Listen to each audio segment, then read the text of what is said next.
¿Qué se entiende por psicología cultural? Según Marcus y Hamedain en 2007, la psicología cultural es un modo de entender la teoría y la práctica psicológica, asumiendo la idea de que la cultura y la mente son inseparables y que éstas se constituyen mutuamente. Asimismo, en palabras de Weiss en 2007, nos dice que la persona pertenece a la cultura y la cultura pertenece a la persona, siendo la construcción de signos y símbolos lo que constituye la cultura. Para entender la formación y las características psicológicas de las personas, tenemos que recurrir al estudio de los contextos, ya sea externos o internos, y asimismo para entender la cultura tenemos que recurrir a los sentidos y significados que las personas construyen y se apropian y utilizan. Dos supuestos de una psicología cultural. Somos aquello que hacemos y el concepto de geografía vital. En el primero tenemos que nuestra mente se desarrolla gracias a la dieta cultural. Los cambios producidos en nuestro cerebro y nuestra conducta son el resultado del uso. Es la capacidad de nuestro cerebro de ser plástico, de adaptarse y de ajustarse al ambiente. El segundo supuesto anunciado consiste en postular la geografía vital como un marco y mecanismo subyacente al desarrollo psicológico. Ya desde la ecología del desarrollo humano de Bronfenbrenner en 1979, la psicología ha tomado conciencia de que la mente humana siempre surge, se forma y se transforma en un contexto concreto y determinado. ¿Por qué una psicología cultural?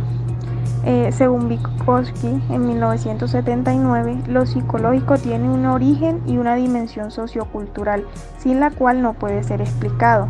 Entonces, para cambiar lo humano, para promover y mejorar el bienestar psicológico y la calidad de vida de las personas, lo relevante es intervenir y mejorar el entorno que moldea nuestra experiencia o nuestra geografía vital. 3 principios de una psicología cultural.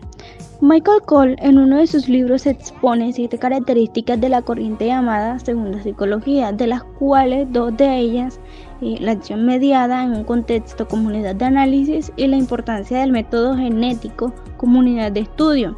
Estas se correlacionan con estos 3 principios y que giran alrededor de la vivencia humana. Primero tenemos la vivencia humana, comunidad de análisis. La cultura y el hombre se moldean mutuamente y la vivencia permite comprender la conexión que existe en esta doble implicación. Comunidad dialéctica no se reduce a lo individual, tampoco es innata, interna o cognitiva racional, se desarrolla en la interacción con los otros de la cultura, es decir, las personas se desarrollan en función del contexto en el que participan. El carácter de la vivencia está determinado por cómo el sujeto comprende las circunstancias que lo rodean.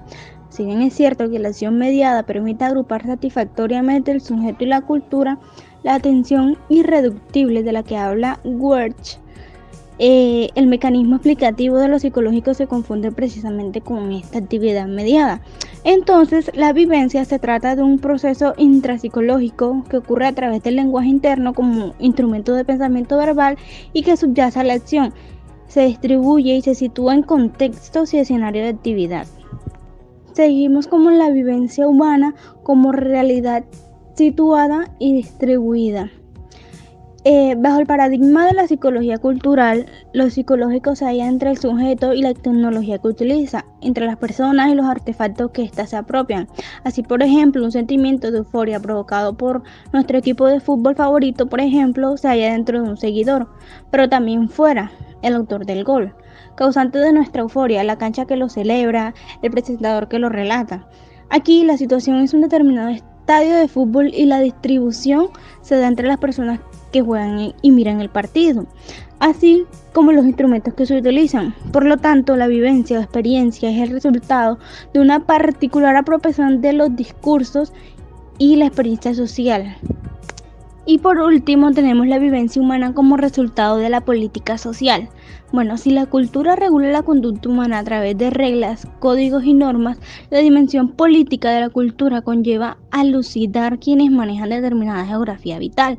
Es decir, que discursos narrativos, modelos de personas y de conducta subyacen a cualquier espacio psicológico. Así, por ejemplo, en el caso de la montaña Montserrat, el principal diseñador de la geografía es la Iglesia Católica, encarnada por el monasterio y las prácticas que ahí se realizan.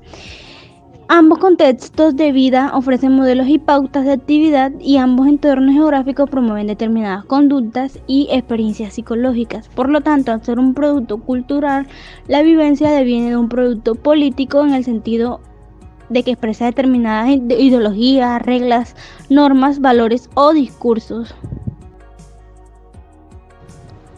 El sentido de la psicología cultural, la creación de geografías que promuevan el desarrollo humano.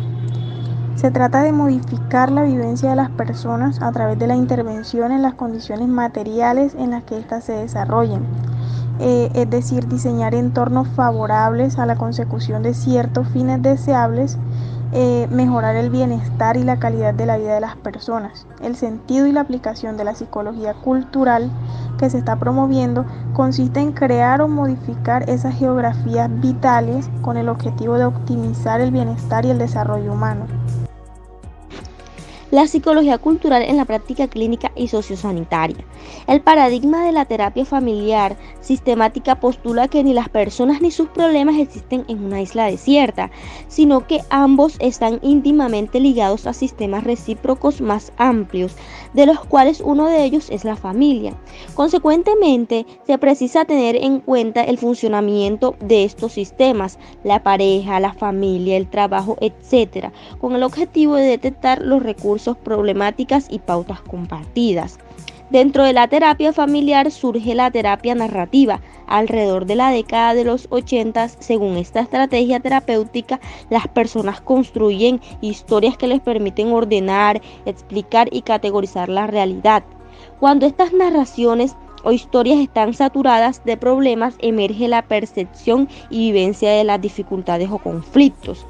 La terapia consiste en explicitar el efecto negativo de estos discursos y separarlos de las personas, separar lingüísticamente y problemas de la identidad personal de los usuarios o pacientes. La psicología cultural en la práctica socioeducativa. Otra gran área profesional de la psicología engloba la práctica socioeducativa, ámbito de protección a menores, asistencia social, psicopedagógica, etc. En este contexto también son totalmente aplicables los principios de la psicología cultural. En definitiva, se trata de la realidad, programas de intervención psicosocial que modifiquen las personas a partir de la transformación comunitaria.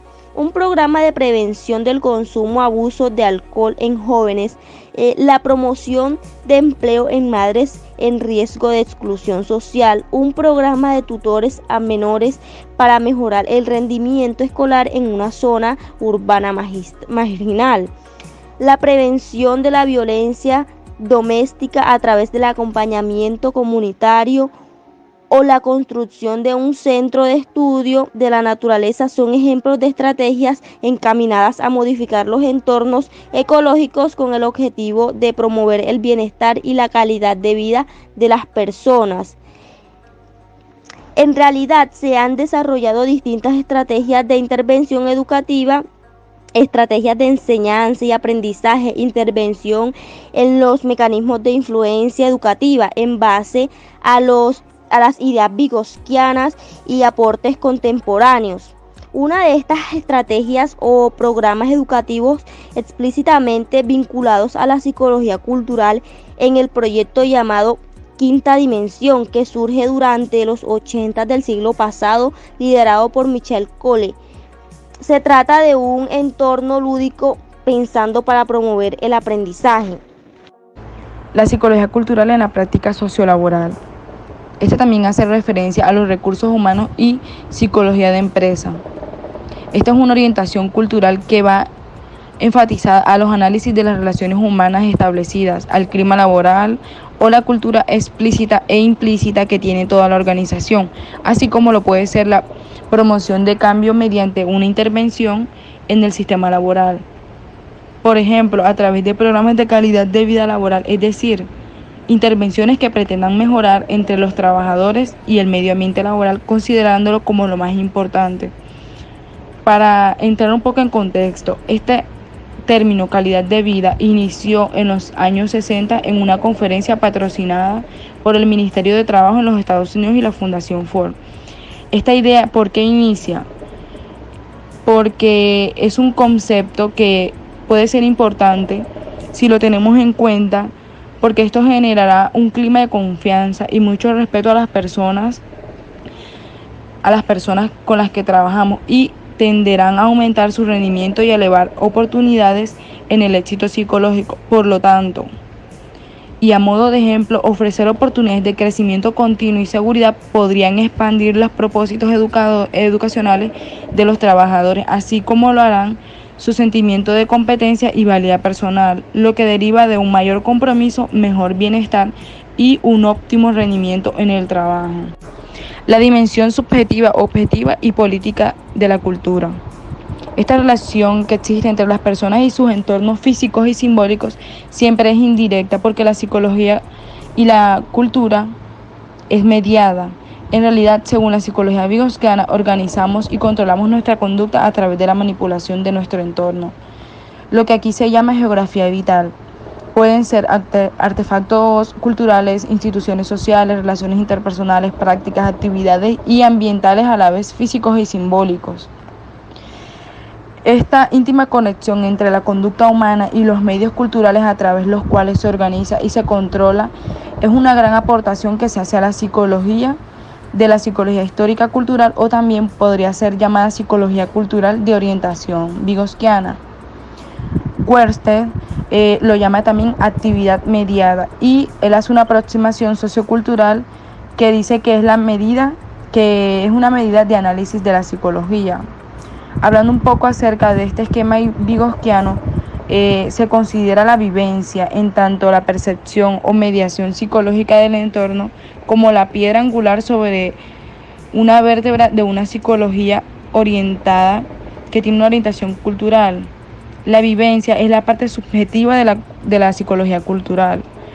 El modo en que una persona percibe, sienta y conceptualiza su ambiente y lo relaciona con él es mediante la psicología entre la conducta y el medio, ya que la vivencia nos lleva a asumir la carga y el tinte fenomenológico de las percepciones, como lo pueden ser nuestros recuerdos, nuestros pensamientos, nuestras emociones, afectos sobre cualquier conducta. Esta conducta nunca es directa, ni el resultado ni la asociación ambiental.